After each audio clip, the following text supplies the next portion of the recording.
Somos uma igreja missionária. Somos uma igreja que amamos pessoas, somos uma igreja que amamos nações, fazemos sacrifícios se for preciso para chegarmos até lá. E nós temos esse privilégio de dizer que de Paulista, uma cidade do Grande Recife, no meio de um povo nordestino, Deus levantou uma igreja, aleluia, para comunicar a quem está em todas as partes. Hoje eu quero falar sobre como vencer a guerra na mente. Como vencer a batalha que se trava aqui, entre as nossas duas orelhas. Quero perguntar a você algumas perguntas. Não precisa levantar a mão se você se identificar. Quem aqui sofre por antecipação? Oh, Deus. Quem aqui reage e só depois fica pensando, não era para eu ter dito isso? Quem aqui, quando pensa sobre si, às vezes, pensa com desprezo, imerecimento, autodepreciação? Quem aqui confessa que, às vezes, tem algumas reações desequilibradas? Impulsividade. Às vezes, uma pequena nuvem negra na cabeça, pessimismo. Eu sei que muitas pessoas não levantaram a mão e as que não levantaram, com certeza, têm um rosto que diz sim para todas as perguntas. O fato é que, em muitos momentos da nossa vida, temos guerras espirituais, mas talvez uma das maiores batalhas que nós travamos, e nós podemos dizer isso com toda certeza, é a batalha da mente, a batalha dos nossos pensamentos. Eu quero que você imagine comigo o Coliseu na Roma Antiga. Vai aparecer aí atrás de você no telão o que era o Coliseu. O Coliseu era uma grande arena que cabia aproximadamente 45 mil pessoas. Na Roma Antiga, nessa arena gigantesca, milhares e milhares de pessoas estavam juntas para ver muitas lutas, onde gladiadores como a gente chama aqui no Nordeste, se atracavam, onde bestas e feras eram jogadas e às vezes a luta só acabava, ou quando alguém estava ferido a ponto de morrer, ou quando um deles morria. Os gladiadores, gente, eram lutadores que tinham sido muito bem treinados, e em sendo muito bem treinados, começavam a ganhar um patamar de heróis. Por quê? Porque eles lutavam e as sucessivas lutas, eles começavam a ficar famosos. Eram escravos que lutavam constantemente e assim faziam a diversão, infelizmente, de muitas pessoas que estavam nessa arena. Por que eu mostrei o Coliseu? Eu quero que você pare comigo hoje e pense que o Coliseu é a nossa mente. É uma arena de uma grande guerra. E os gladiadores são os nossos pensamentos. Vence aquele que você der mais força, mais treinamento. E é por isso que nós precisamos falar sobre a importância dos nossos pensamentos. Porque se a nossa mente é o Coliseu e os nossos pensamentos são os gladiadores, nós precisamos formar um time que aprenda a defender o gladiador certo e atacar o gladiador errado. Amém, gente? Amém. Sabe, nós não podemos subestimar o poder dos pensamentos.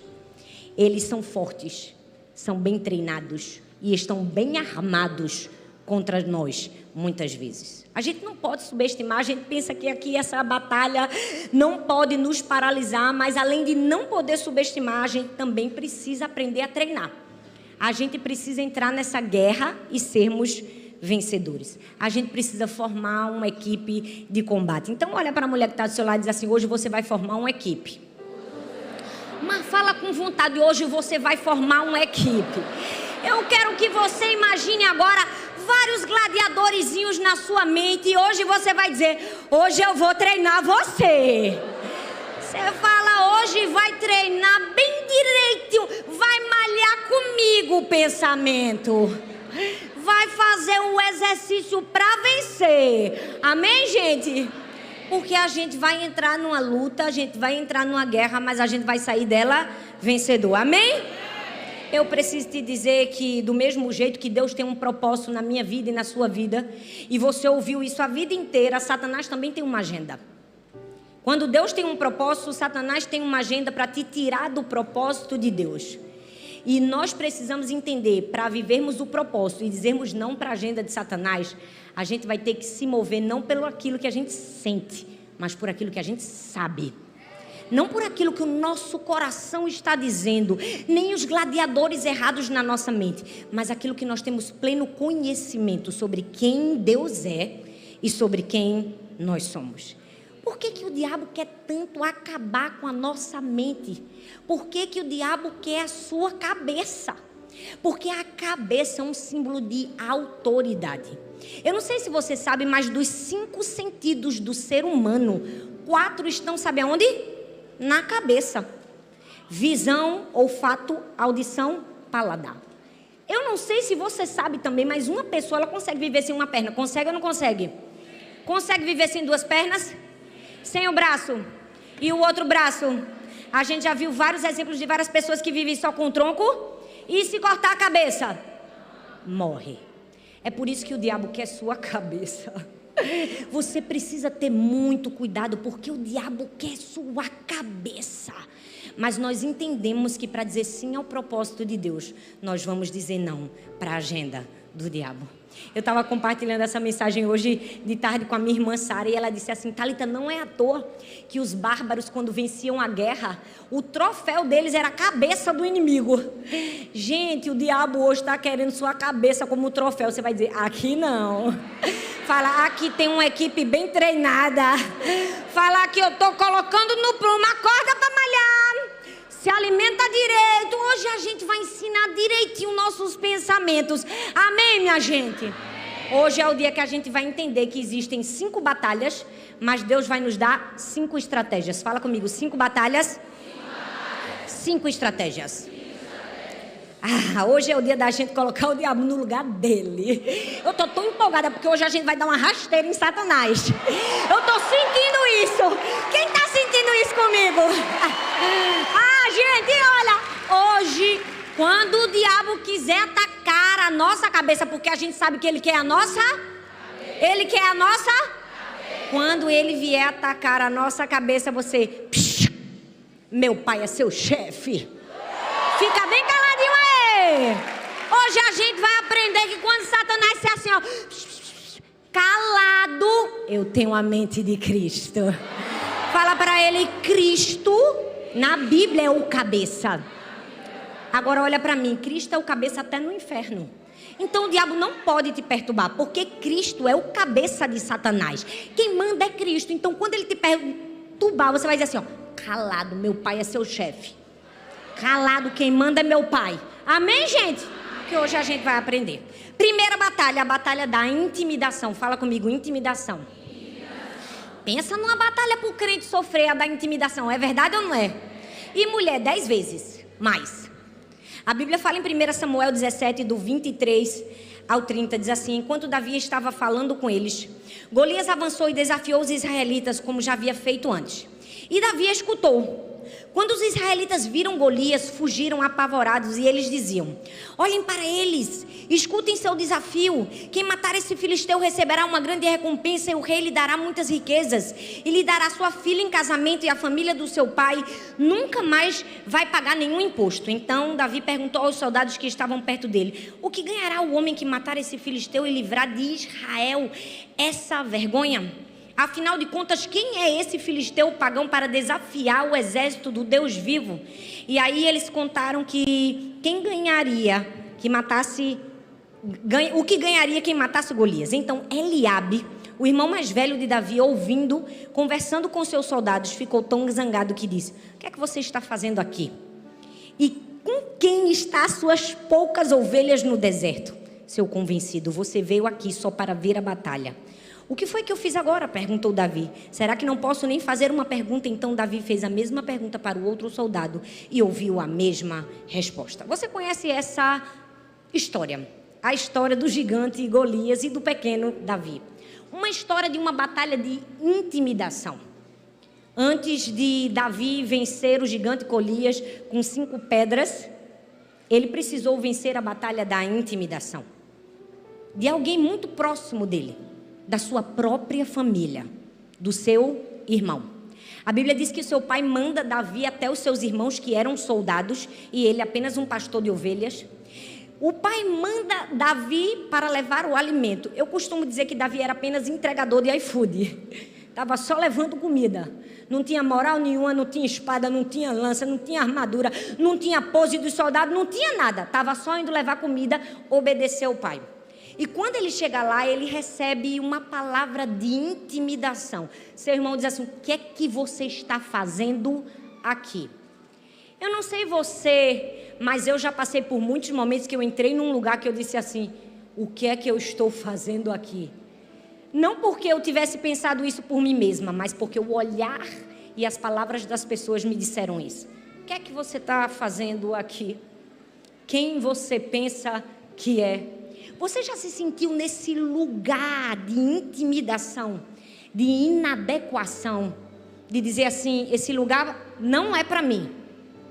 Davi se sentiu assim. Eu gosto de imaginar a cena toda. Vocês sabem que eu falo, as histórias bíblicas são o quê? Cinematográficas e apoteóticas. Para comigo e analisa a cena. Na hora que o irmão diz: o que você está fazendo aqui? Todo mundo estava vestido de soldado, estava ou não estava? Todo mundo estava com armadura? Com certeza tinham espadas e armas. E o único que estava fedendo a ovelhas? Davi. Davi com certeza estava com uma roupa suja, fedorenta, desgrenhada. O máximo que o coitado tinha era um cajadinho, um cacetete. Não tinha mais nada que o habilitasse para ser um homem forte, um soldado preparado. Naquele momento, Davi poderia se sentir intimidado, ter recuado àquela intimidação e ter dito: eu vou me embora daqui porque eu não sei o que é que eu estou fazendo aqui. Mas eu amo que Davi não era um soldado inseguro. Davi era um soldado que conhecia o Senhor dos Exércitos da sua batalha. Ele conhecia o seu Deus. E por conhecer o seu Deus, eu amo a maneira com que ele reage. Eu fico imaginando, eu não sei vocês, gente, mas se fosse eu ali naquela cena, que alguém dissesse assim: o que é que você está fazendo aqui? Do jeito que eu sou, eu ia dizer: e tu está fazendo o que aqui? Que há 40 dias esse gigante fica aí te ameaçando e vocês ainda não mataram. Estão fazendo o quê? Porque às vezes a gente tem um sangue quente assim, tem ou não tem? Às vezes a gente tem umas reações dessas, e às vezes a gente chora, é normal, a gente é mulher. Tem hora que a gente chora e não fala nada, tem hora que a gente fala besteira, tem hora que... Não é? A gente passa por todos esses estágios. Mas quando aquela pergunta de intimidação vem contra Davi, eu fico super assustada. Porque se você parar para pensar, o gigante Golias não tem um relato, gente. Um relato de um soldado que ele agrediu, de um soldado que ele matou, de uma estratégia que ele poderia ter usado para acabar com o deserto. Presta atenção, ó, não tem um relato. O que nós temos de Golias apenas são palavras. Fala comigo, palavras. Fala de novo, palavras. Golias só liberou palavras. Pode fechar aqui, eu acho que é melhor. Obrigada. Golias, que hoje eu vou botar para quebrar e essa música lenta aí não combina com as cajadas não. Vamos voltar. Golias só liberou palavras. Você consegue perceber como a gente subestima o poder das palavras? Não matou ninguém, não pendurou ninguém morto, não fez nada para eliminar o exército. Afinal, ele era um grande gigante. 40 dias, em 40 dias, se ele matasse 1000, cada dia ele matava 40 mil. É verdade ou não é?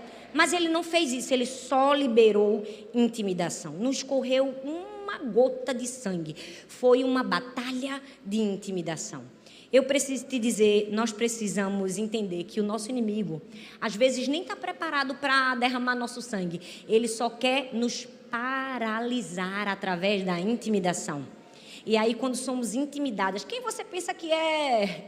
O que é que você está fazendo aqui? Eu sei quem você é. Menina, eu conheço teu passado. Não é?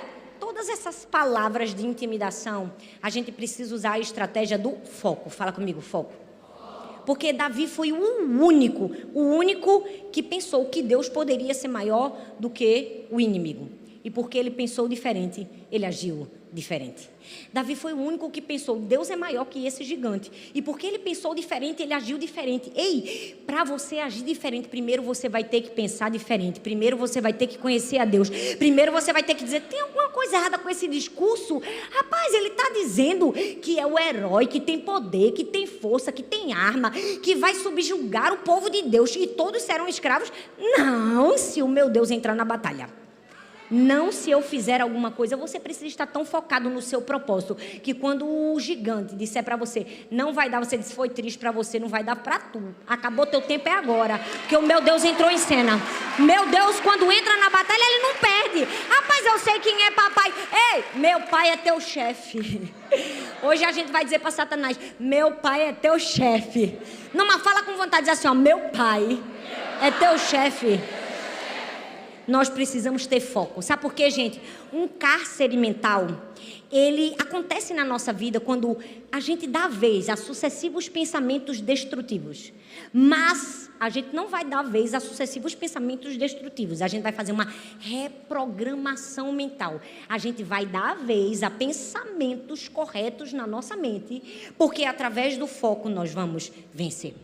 O irmão de Davi não somente perguntou o que você veio fazer aqui, ele disse assim, ó, com quem você deixou aquelas poucas ovelhas que você tem.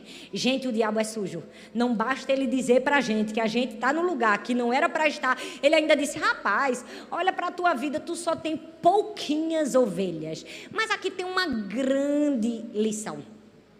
Aquilo que para o mundo é considerado sem valor, aquilo que para as pessoas não tem pose, não tem força, não tem influência, se tem o nosso valor e tem o nosso coração, Deus vai fazer a gente vencer a guerra com aquelas poucas ovelhas que Ele nos deu, com aquela habilidade que Ele nos deu. Eu amo que, se você ler o texto bíblico, você vai ver que em 1 Samuel 17:20, na manhã seguinte, quando recebeu a ordem do pai de levar comida, ele fez o quê? Deixou alguém encarregado das suas ovelhas. Porque aquilo que para Eliabe era pouco, para Davi tinha muito valor. Aquilo que para as outras pessoas pode ser muito pouco, tem que ter valor para você. E eu não sei se você está entendendo o que eu estou dizendo, mas aquilo que Deus confiou na sua mão pode ser muito pouco para alguém. Para você não pode não. Para você tem que ter muito valor. Você tem que dizer, minhas ovelhas não. Oh, não fala assim das minhas ovelhinhas não. Não fala assim daquilo que Deus me confiou. Você tem que saber defender aquilo que Deus te deu. Cuidar daquilo que Deus te deu, para Ele poder te dar um gigante. Tem gente que não cuida da ovelha, não mata gigante. É verdade ou não é? Tem gente que, quando a intimidação vem, diz assim, tem poucas ovelhas. Deus, por que o Senhor me deu poucas ovelhas? Nunca vai matar gigante. É verdade ou não é? Quem não sabe reconhecer o valor da ovelha, não mata o gigante. Eu amo que o texto diz que Davi deixou uma pessoa encarregado, porque ele era excelente. Porque ele sabia que as suas ovelhas tinham valor. E aí, Eliabe continua. Mas Davi estava tão focado nas verdades de Deus que ele não ouviu as mentiras de Eliabe. Sabe, o inimigo vai querer nos distrair. Quando a gente estiver bem pertinho de matar o nosso gigante, ele vai mandar a batalha da intimidação. Vai mandar alguém para falar o que não deveria, na hora que não deveria, e fazer você desacreditar do propósito de Deus. Você precisa estar tão alinhado ao foco daquilo que Deus te mandou fazer, que você vai fazer como Davi. Vira as costas para o irmão e diz assim, rapaz, me diz aí de novo, o que é que vai ganhar aquele que matar esse gigante? Porque eu sei que eu vou ganhar. Ei, isso é foco. É quando alguém te intimidar, você diz assim, não perguntei. Não perguntei a você. Você aqui, quem responde é você. Me diga você o que é que eu vou ganhar, porque eu quero saber qual é o meu prêmio. Mas sabe qual é o problema? A gente fica, mamãe, papai, Eliabe está falando mal de mim. A gente perde o foco e perde a batalha. Gente, é igual a menina pequena, na minha casa é assim, ó. Quando uma fala da outra, mamãe, Sara tá falando mal. Gente, isso é insuportável, é verdade ou não é? Quem é mãe aqui não aguenta ver um filho falando mal do outro? Mas na igreja tá assim, ó, cheio de bebezinho, que tá cheio de mamadeira gospel, que não sai nunca, não cresce nunca. Vive na batalha da intimidação. Ah, fulana falou isso de mim. Eu quero lá saber que fulana falou de mim. Eu quero saber o que eu vou ganhar. Eu quero saber como vai ser a vitória. Eu quero saber qual vai ser meu prêmio. Esses invejosos aí eu deixo tudo como distração. Eu sou focado. Deixa eu te dizer, seja focado naquilo que Deus tem para você. Você precisa provar quem você é. Quando alguém disser assim, cadê suas poucas ovelhas? Sabe como? Derrotando o inimigo verdadeiro e mostrando que a distração não te derruba. Muitas pessoas estão sendo destruídas pela distração. Mas a gente precisa entender que a única forma da gente vencer a batalha da intimidação é dando mais ouvidos para quem nos chamou do que quem nos desprezou. É dando ouvidos ao nosso Pai. Segunda batalha, fala comigo, segunda batalha. A batalha da antecipação. A Bíblia fala, eu não vou ler todos os textos. Josué capítulo 6, do verso 1 ao 21, depois você lê com calma em casa. Fala uma cena em que o povo de Israel estava diante de uma grande muralha de Jericó. Então o Senhor disse assim a Josué, diz assim, saiba que entreguei nas suas mãos Jericó, seu rei e seus homens de guerra.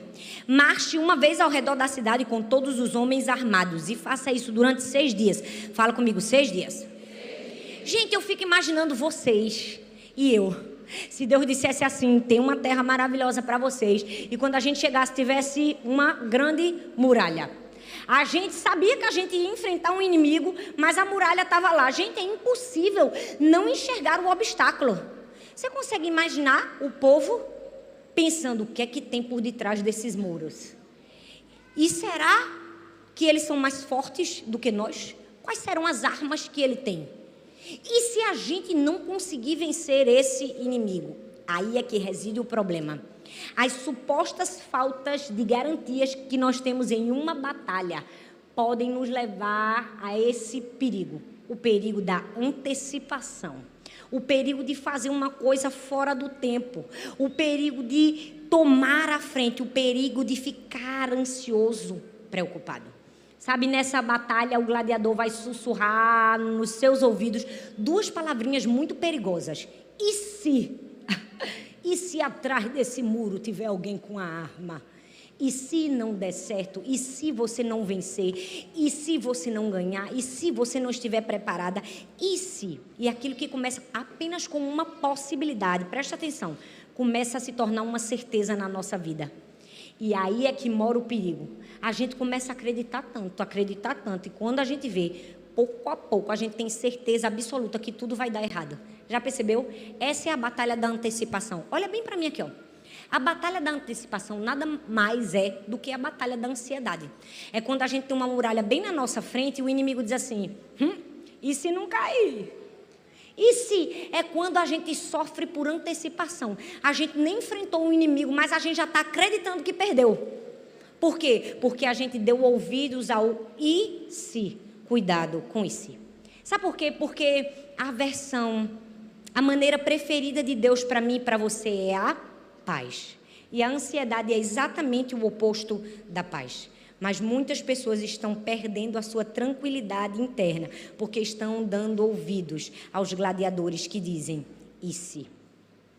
Então, qual vai ser a estratégia que a gente vai usar? A estratégia do conhecimento. Fala comigo, conhecimento. O texto diz, então, o Senhor disse a Josué, saiba que entreguei nas suas mãos Jericó, seu rei e seus homens de guerra. Gente, Deus tinha dado uma palavra, ele tinha dito, eu entreguei, mas eles não sabiam como seria, ou coisa difícil é quando Deus diz, já te dei vitória, mas não diz como vai ser.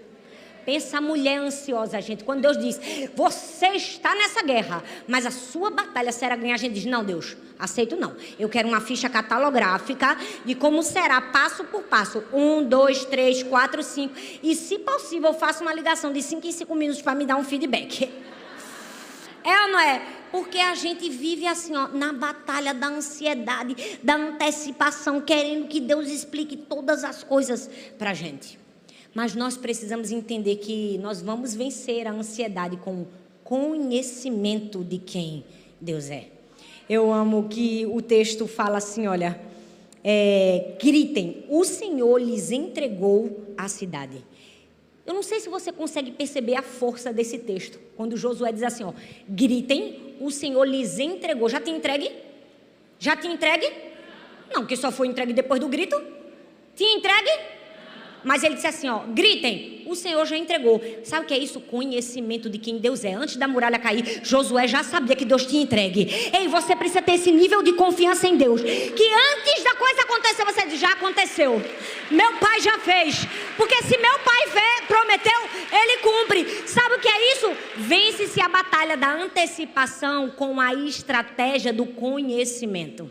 Por que às vezes a gente não vence a ansiedade? Porque não conhece a Deus, não sabe quem Deus é.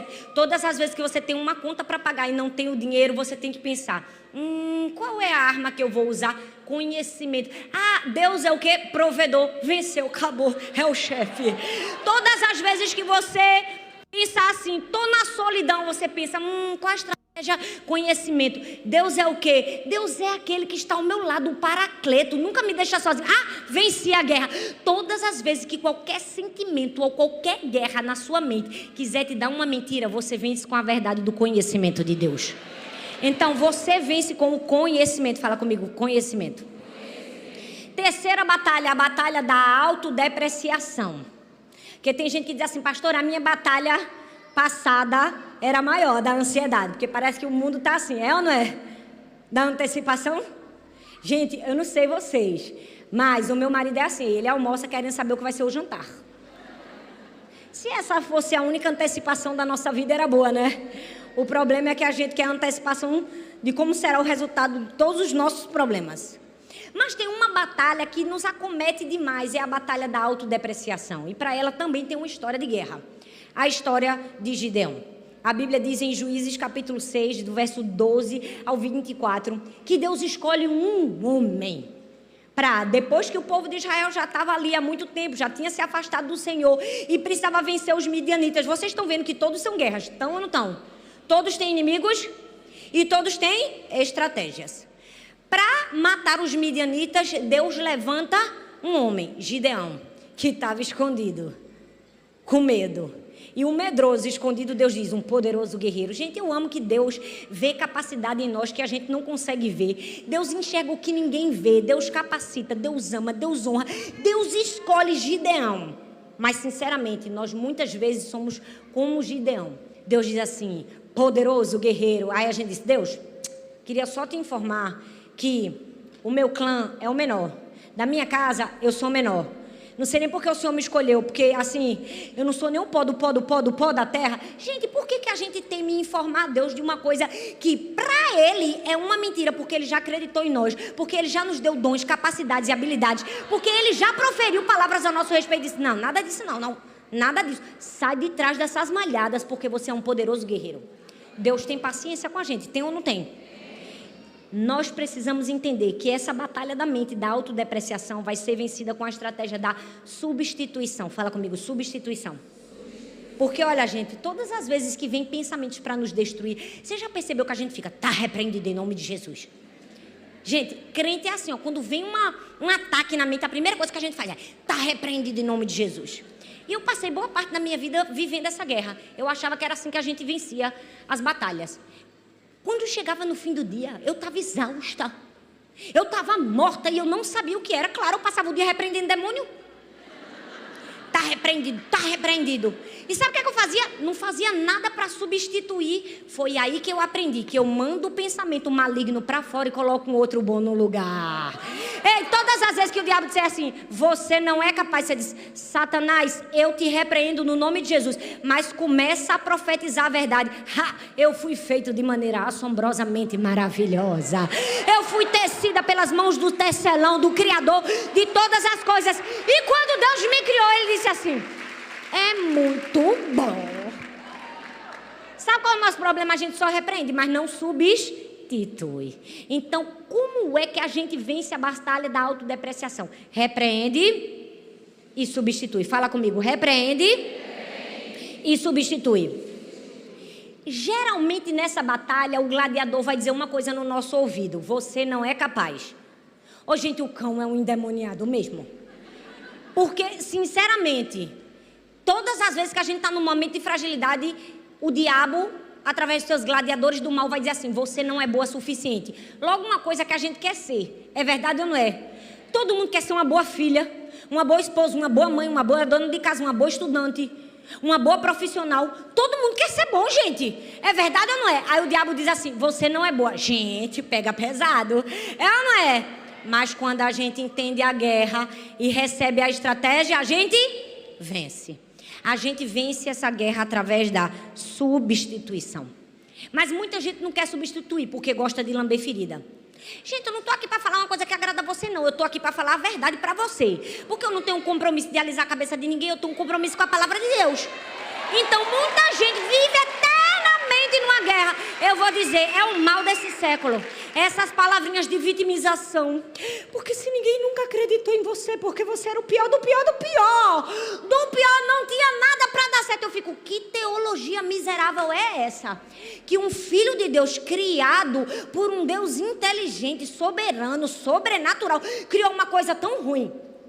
Entenda, você não é uma coisa ruim, o pecado é, mas agora você é regenerado em Cristo Jesus. Você foi feito para grandes obras e para boas obras. Então esse negocinho, porque ninguém gosta de mim, porque você que foi escanteado por todos. Não, gente, essa conversa aqui não. A gente não quer ser bebê de berçário, a gente quer andar com as perninhas da gente e amadurecer. É verdade ou não é? Então a gente precisa aprender que se a gente passa mais tempo dando os nossos ouvidos para as informações da Bíblia, da mídia, das desgraças e de tudo que se fala fora da palavra de Deus, essa batalha, essa tristeza, essa angústia que nós estamos passando é autoimposta. Porque você escolheu o que você ouve. É verdade ou não é? Porque tem gente que disse assim: foi o diabo que botou na minha mente. Rapaz, tu passa o dia ouvindo fofoca. Tu passou o dia ouvindo desgraça na televisão. Tu não abre tua Bíblia. Aí tu vai dizer que foi o diabo. Foi tu, colega. Foi uma prova autoimposta. Foi você mesmo que se botou nessa guerra. Não foi Satanás. Não bote culpa nele, não. Não bote, não. Porque às vezes nós estamos... Eu acho que o diabo fica olhando para mim. O que é que eu tenho a ver, rapaz? Tu acorda, passa o dia reclamando, vai dormir reclamando. Passa o dia... Ou coisa para se alastrar uma corrente do mal. Avisa para não sei quantas pessoas que vai entrar uma nova pandemia. A primeira pessoa que chega é você. É verdade ou não é? Cuidado. Por quê? Você precisa aprender a estratégia certa para vencer a batalha da autodestruição. E a batalha da substituição. Eu fico pensando no texto de Gideão, um camarada com medo. Deus levanta ele e diz assim: vai ser você, Gideão. Você é um poderoso guerreiro. E Deus falou, mas o camarada, rapaz, era meio frouxo. Porque ele não acreditou. Aí teve uma hora, não sei se você já percebeu isso no texto, que Deus diz assim: Gideão, vem aqui, eu quero que você vá comigo no meio do exército inimigo. Gente, eu fico pensando, Deus tem umas estratégias, né? O camarada já era frouxo. O camarada já não acreditava nele. Deus leva ele para o meio do exército do inimigo. Aí quando ele chega lá, ele escuta uma conversa. Os inimigos dizendo assim, um deles dizendo assim: eu tive um sonho. E quem ganhava a guerra era o povo de Israel. Gente, Deus é tão bom com a gente, que quando a gente não acredita na palavra que Ele deu pra gente, Ele manda o inimigo dizer, para ver se assim a gente acredita. Eita, que Deus bom! Eita, que Deus que tem piedade da gente! Agora a gente tem que chegar no nível da gente acreditar quando Deus falar. A gente não precisa ouvir inimigo para poder acreditar. É verdade ou não é? Eu acho que Deus ficou dizendo assim: rapaz, eu estou falando tanto tempo que tu és bom, que eu acreditei em tu, que te dei dons e talentos, que tu és poderoso, que tu vai ser um guerreiro, que eu vou te dar essa batalha e que vai morrer como se fosse um só homem, porque Deus ainda disse assim, ó, vai morrer como se fosse um só. Rapaz, tu ainda não acreditou? Vou fazer teu inimigo falar. E Deus faz o nosso inimigo falar para nos ensinar que não existe batalha perdida se ele está na guerra. Não existe batalha perdida. Fala assim: meu pai é o chefe. Fala de novo: meu pai é o chefe. Deixa eu te dizer uma coisa: se Deus falou, está falado. Não tem Satanás, não tem Midianita, não tem Golias, não tem muralha, não tem fofoqueiro, não tem Eliabe, não tem capeta de Satanás no inferno que diga alguma coisa. Se Deus disse que você ia vencer, você vence. Mas deixa eu te dizer, faz tua parte. Aprenda a estratégia. Quarta batalha que nós somos acometidas quase que diariamente. A batalha da impulsividade. A Bíblia fala em 2 Crônicas, capítulo 20, do verso 1 ao verso 4. Diz assim, que depois disso os moabitas e os amonitas e alguns outros entraram numa guerra contra Josafá. Então informaram a Josafá: um exército enorme vem contra ti. Gente, sinceramente, mesmo quando a gente não recebe má notícia, a gente mesmo já inventa uma má notícia, é verdade ou não é? Agora imagina quando a gente se sente, quando alguém diz assim: um exército enorme vem contra ti. Gente, a pessoa se desmonta todinha, começa a chorar. Diz: fala assim, meu Deus, eu vou ter que fazer um jejum de 40 dias. Foi isso que Josafá ouviu. Ele disse assim, um exército enorme vem contra ti, de Edom, do outro lado do Mar Morto. E aí o texto diz que quando Josafá escuta isso, ele decide consultar o Senhor. E ele proclama um jejum em todo o reino de Judá. Ele reúne o povo e todos, e o Senhor diz a ele através de um dos membros lá dos levitas, porque é o povo que tem o fogo, é o povo que carrega o Espírito, a fé, como diz o pastor Xande, é o povo do Prá. Aí eles disseram assim, escutem, todos os que vivem em Judá e em Jerusalém e o rei Josafá, assim lhes diz o Senhor: não tenha medo, nem fique desanimado por causa desse exército enorme, pois a batalha não é de vocês, mas de Deus. Amanhã desçam contra eles, eles virão contra você e vocês encontrarão eles no fim do vale. Ele diz assim, mas vocês não precisarão lutar essa batalha. Diga assim, não precisarão lutar essa batalha. Ele diz assim, não tenha medo e não desanimem, apenas tomem suas posições, permaneçam firmes e vejam o livramento que o Senhor lhes dará. Deixa eu te dizer, algumas batalhas... Menino, o negócio tá quente aqui, viu? O sangue de Cristo. Alguém me dá misericórdia, que calor. Também cabe 1.000 e 2.000, tem 4.000? Meu Pai Celeste. Tem coisa que só acontece em Recife, é ou não é? Mas eu estou feliz que eu estava com saudade desse calor. Lá nos Estados Unidos tem muito ar-condicionado pro meu gosto. Ou coisa boa é ser missionário, é ou não é? Um dia a gente tá assim, pregando e vivendo só com ar-condicionado. No outro dia eu digo, Deus vai botar você no calor para você aprender a não perder a humildade. Tá bom, Deus. Eu já entendi de onde eu vim para onde eu vou. Voltei, a humildade já voltou. Tem batalhas na nossa vida que vai ser como Josafá. A gente não vai vencer em pé, a gente vai vencer como? De joelhos. A gente vai vencer na oração. A gente vai vencer no jejum. Sabe por quê? Porque a gente não vai fazer nada. Tem batalha na nossa vida que Deus está dizendo assim para mim e para você: não faça nada, porque se você fizer, você vai fazer besteira. Aqui você fica calado, parado e bem quietinho. Deixa que eu que vou batalhar por você. O texto diz exatamente isso. Deus diz assim, você só vai fazer 3 coisas: tomar posição, permanecer firme e enxergar o livramento. Gente, se fosse eu no lugar de Josafá, vou botar minha cadeira para assistir de camarote. Gente, tem hora que Deus só quer isso. Deus só quer que a gente, depois que orou e jejuou, sente na cadeirinha e diz: tô doida para ver como vai ser o final do meu chefe, do meu pai, o que é que Deus vai fazer. E gente, Deus é especialista em fazer o que ninguém pode fazer. Deixa eu te dizer como foi essa guerrinha aqui, Na hora que veio aquele exército montado, preparado, Josafá manda na frente dos soldados os adoradores. Gente, comédia.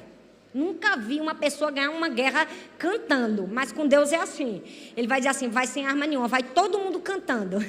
Um coral para matar. Pronto. Mandou um coral e todo mundo começou a cantar e adorar, cantar e adorar, cantar e adorar. Porque todas as vezes que a gente adora, a gente lembra quem Deus é. Todas as vezes que a gente adora, a gente lembra quem nós somos nele. Todas as vezes que a gente adora, a gente se lembra quem é o inimigo. Então, se você não sabe nada o que fazer nessa batalha, só faça uma coisa: adore ao Senhor. Comece a cantar. E quando aquele povo do coral começou a cantar, o que foi que Deus fez? Fez os próprios inimigos se matarem. Porque eu amo que nós precisamos aprender a deixar Deus fazer por nós. A gente não vai precisar entrar na guerra, a gente não vai precisar puxar uma espadinha. Deus diz, não, deixa aí, com esse aí eu boto um espírito de perturbação, eles mesmos se matam.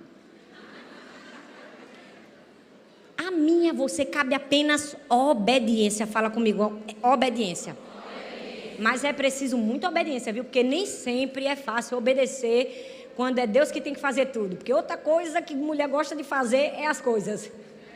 Eu não sei que mania que a gente tem de achar que Deus precisa da nossa ajuda. É verdade ou não é? A gente tem uma dificuldade de sentar na cadeira e assistir eles tudo se matando. Sabe o que é que a gente faz? Quer se defender. Deus está dizendo, estou falando com alguém aqui hoje, hein? Estou falando com alguém que um espírito maligno se levantou para perturbar, para intimidar, para falar. E você está dizendo, vou dizer isso, vou dizer aquilo. Não, você não vai dizer nada. Você vai ficar calado, adorar a Deus. E Deus vai mostrar quem Ele é e o que Ele pode fazer. Nessa batalha, você vai ter que aprender a deixar Deus fazer. Porque, gente, nessa batalha, sabe o que é que o gladiador faz com a gente? Ele fica assim no ouvido da gente. Rebate. Fala. Tu não ficava calado, não. Tu vai ficar... Tu não vai dar uma resposta. É ou não é? Aí tu diz assim, eu vou só adorar. Fala, eu só vou adorar. Eu vou só enxergar o livramento. Quem aqui quer sentar na cadeirinha de camarote, não fazer nada, não mover uma palha, deixar Deus ganhar, e você diz, não, meu pai é o chefe, eu vou só ver o livramento. Gente, eu não sei vocês, mas eu estou chegando num nível que eu estou dizendo assim, Deus, me bota nessas guerras para cima, porque eu já estou cansada de guerrear. O senhor está pensando que eu sou Rambo? Porque Deus tem hora que me bota numas guerras, eu digo, Deus, o Senhor me tira da zona de conforto, me bota na zona de conforto, vai para ali, vai para cá, vai para cá. O Senhor faz comigo o que quer, amém, glória a Deus. Deus, deixa eu sentar na cadeira e enxergar o Senhor fazer. Aí Deus disse, era exatamente isso que eu queria que você fizesse. Era exatamente essa estratégia que eu ia te dar. Você veio aqui hoje para dizer assim, eu preciso aprender a vencer a impulsividade através do equilíbrio. Fala comigo, equilíbrio. Sabe por quê, gente? A gente não pode lutar contra tudo que nos ataca. Não, a gente não pode. Nem tudo merece a nossa resposta. Você vai ter que escolher as suas batalhas. Eu não sei se você entendeu o que eu quis te dizer, mas eu vou te dizer de novo. Eu vou te dizer, você não pode lutar contra tudo que te ataca. Nem tudo merece a sua resposta. Você vai ter que escolher as suas batalhas. Você vai ter que escolher as suas batalhas. Sabe qual é o problema da gente? Vem uma guerra, a gente já puxa a espada. Vem outra guerra, a gente puxa uma arma. Vem outra guerra, a gente puxa um cacetete. Não, gente. Não é toda guerra que a gente tem que contra-atacar. Sabe por quê? Porque às vezes a guerra que nós deveríamos contra-atacar, a gente não consegue mais. Por quê? Porque a gente está cansado, esgotado de ter entrado numa guerra que era só para a gente ter ignorado. Mas a gente entrou. Por quê? Porque quando a gente precisa entrar na guerra que a gente deveria entrar, a gente perdeu as balas na guerra errada. É verdade ou não é? Aí quando chega a batalha certa na nossa mão, a gente já está exausto. Aí a gente termina morrendo. É por isso que a gente vai precisar de equilíbrio. Por quê? Porque a impulsividade é para quem não tem maturidade. A gente vai precisar de equilíbrio. E por fim, a última batalha é a batalha do esgotamento. Quase essa que eu estou passando aqui nesse calor. Pelo amor de Deus, gente, o calor acaba com você. Estou derretendo. Vai valer a pena. Oh! A última batalha é a batalha do esgotamento. Gente, quase que é a batalha de toda a população mundial. Gente, pensa na ladainha que está na boca de todas as pessoas. Mulher, homem, velho, criança. Gente fitness, gente que não é fitness. Quem trabalha, quem não faz nada, todo mundo está esgotado. Já percebeu? Estou cansada. Estou exausta. Em qualquer língua, francês, inglês, alemão, português e espanhol, essa ladainha está na boca de todo mundo. É verdade ou não é? Olha, quem aqui nunca disse, eu estou esgotada, que atire a primeira pedra? Porque pensa numa coisa que a gente está acostumado a dizer, estou esgotado, estou cansado. A Bíblia fala um episódio, Êxodo 14, do verso 23 ao 29. Quando o povo de Israel estava fugindo do Egito. Gente, olha bem para mim aqui, eu fico imaginando a cena, porque vocês sabem que eu gosto de imaginar. O povo estava cansado, estava ou não estava? Estava, olha bem para mim. Eles já tinham passado por 10 pragas, gente. A gente tem um piolho, a gente fica morto. Eles já tinham passado por 10 pragas. Eles estavam mortos de cansado. É uma ladainha, vai, não vai. O faraó deixa e não deixa. Que confusão, é mato tomando sangue. em festa, é gafanhoto, é piolho, é tudo que não presta. Quando eles já não sabiam mais o que fazer, finalmente eles vão ser libertos, quando está pertinho o Mar Vermelho bem na frente. Eu acho que eles deveriam ter pensado, Deus, a gente está esgotado, Deus. A gente está cansado, a gente vai fazer o quê com essa água? E aí eu amo que nesse exato momento o Senhor abre o mar. Por quê? Porque na batalha do esgotamento, gente, o gladiador só vai sussurrar uma palavra no nosso ouvido: desista. E sabe o que é que a gente vai dizer assim? Não, agora não, meu pai é teu chefe. Ah, gente, ó, quando o gladiador disser assim, acabou. Olha, teu pai foi até legal, venceu as 10 pragas, mas agora na frente desse mar, com esses egípcios atrás de você, a gente puxa o fôlego da onde não tem, puxa a força da onde não tem, e a gente vai fazer o quê? Vai ver o nosso pai abrindo o mar para a gente passar. E aí, ó, passaram a pés enxutos. Sabe por que às vezes a gente não vence a batalha do esgotamento? Porque a gente não para ter uma conversinha com o nosso pai. Porque na hora do esgotamento, quando o diabo diz assim pra gente, desiste, a gente diz, eu vou desistir mesmo, vou pegar minhas coisas e ir embora, que eu já não aguento mais não. 10 pragas já foi suficiente. Rapaz, Deus só dá vitória pra minha irmã, pra líder da minha cela, aquele povo da igreja toda hora tá dando um testemunho meu, não. Aí desiste. Aí o Mar Vermelho, na hora que abrir, não enxerga. Deixa eu te dizer, o gladiador vai dizer assim para você, desista. Aí você tem uma estratégia. Qual é a estratégia, a última? Pergunta para mim, qual é a última estratégia? A última estratégia. Vou dar para vocês. A estratégia profunda do conta-gotas. Conta-gotas? Não, errei não, é isso mesmo, do conta-gotas. Gente, eu tenho um médico, um clínico, que eu agora resolvi... Eu sempre fui uma pessoa que gostei de me cuidar. Vocês sabem que eu tenho um compromisso com a excelência, é ou não é? Eu não gosto de nada mal feito, nada mal acabado, nada de todo jeito. E a primeira pessoa que tem que ser excelente em tudo sou eu. Então eu disse assim, esse ano, todas as vitaminas que todos os médicos passam para mim, eu vou tomar, não vou esquecer nenhuma. Eu já tomava no passado e nos outros anos todos, mas esse ano eu entrei num compromisso. E o médico me passou um remédio que sangue de Jesus tem poder ruim, amargo, homeopático, e é um vidro assim. Eu tenho que tomar 60 gotas de manhã, 60 de tarde, 60 de noite. Eu não sei para que é, mas é já um teste de paciência, porque é 60. Quando dá de tarde, eu 60. 1, 2, 3. Quando dá de noite, eu 60. Gente, tem hora que dá vontade de fazer assim, ó. Aí despejar. Aí eu lembro que é remédio. Aí eu digo, meu Deus, tem que ser 60. Gente, por que eu estou dando a estratégia do conta-gotas? Porque quando você está cansado, quando você está esgotado, sabe o que é que você precisa? Um passo de cada vez. Fala comigo, é um conta-gotas. Fala comigo, é um passo de cada vez.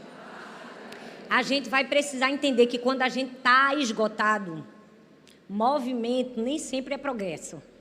A gente pode até desacelerar, mas desistir jamais. A gente pode até parar de correr e começar a andar, mas desistir não, que a gente não vai dar essa alegria para o cão. Gente, o diabo, esse ano, ele estava comprometido em me ver parar. Pode vir o teclado aqui, obrigado, não precisa tirar foto agora não. Obrigada, meu filho, estou brincando. O teclado está tirando foto, é porque aqui na Igreja do Amor, assim, a gente toca, trabalha na mídia, faz tudo.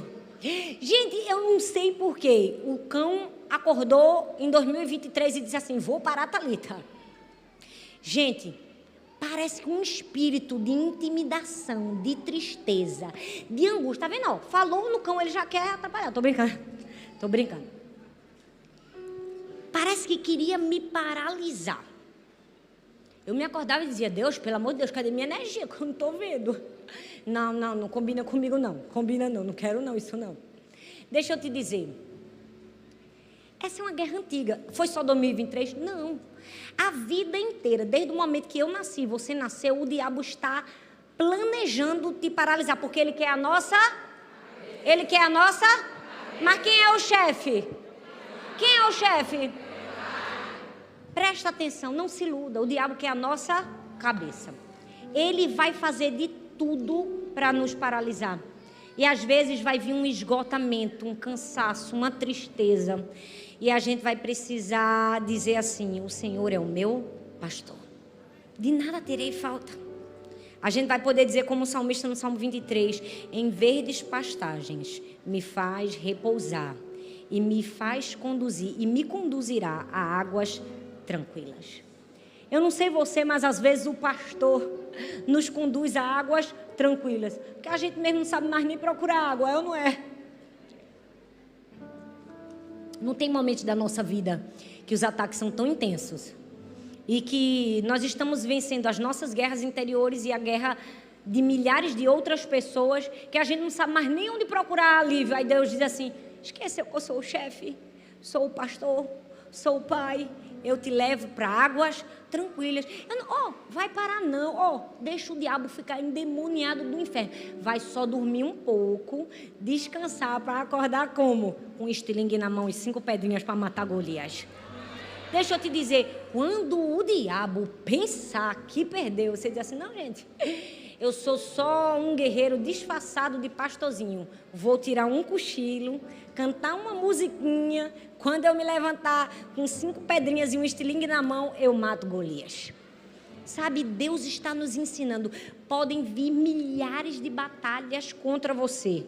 Você precisa ter as estratégias certas. Sabe por quê?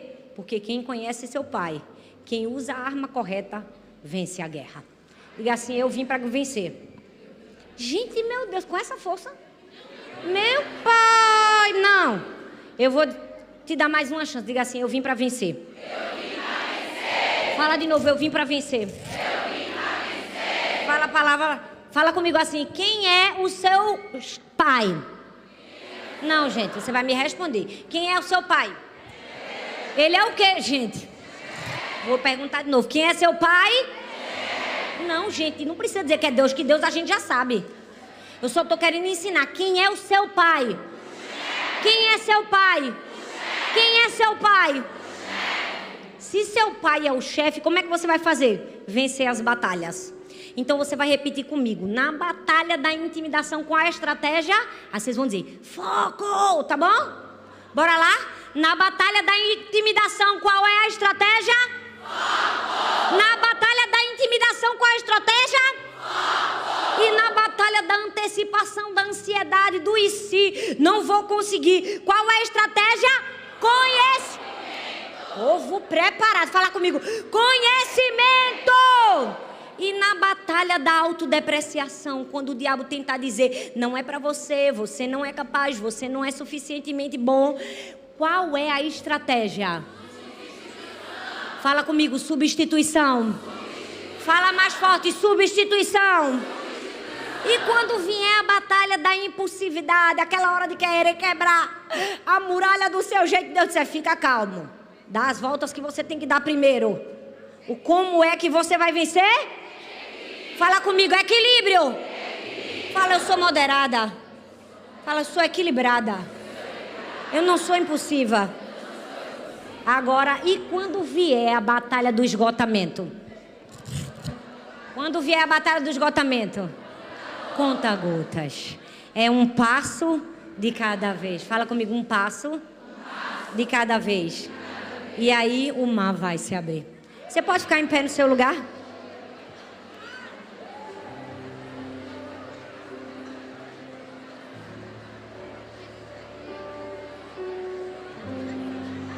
Temer por quê? Fala comigo: temer por quê? Fala comigo: temer por quê? Por que você está com medo dessa batalha? Teu pai é o quê? Teu pai é o quê? Teu pai é o chefe. Temer por quê? Teu pai é o chefe. Todas as vezes que o diabo disser assim: acabou, você disse: acabou nada. Todas as vezes que o inimigo quiser dizer, te desestabilizar e dizer assim: você está muito cansado, você diz assim: eu pego um fôlego. Fala assim: eu respiro um pouco mais. Pode tirar aqui, ó. Pode tirar. Eu quero que você feche seus olhos aí onde você está. Eu não sei qual é a batalha que você está enfrentando. Eu não sei se é a batalha da intimidação. Eu não sei quais foram as palavras que foram ditas contra você. Não sei se você está na batalha da antecipação. Você está ansiosa, preocupada. Toda hora você quer saber o próximo passo. Eu não sei se a batalha do esgotamento você se sente sem força. Você diz assim: estou há 10 anos, 20 anos nessa guerra. Deixa eu te dizer, teu pai é o chefe. Temer por quê? Hoje você veio para dizer assim: eu conheço o meu pai. Qualquer pensamento maligno eu substituo pelo pensamento correto. Sabe por quê? Ó, eu não vou temer. Eu vou dizer assim, ó: temer por quê? Temer por quê?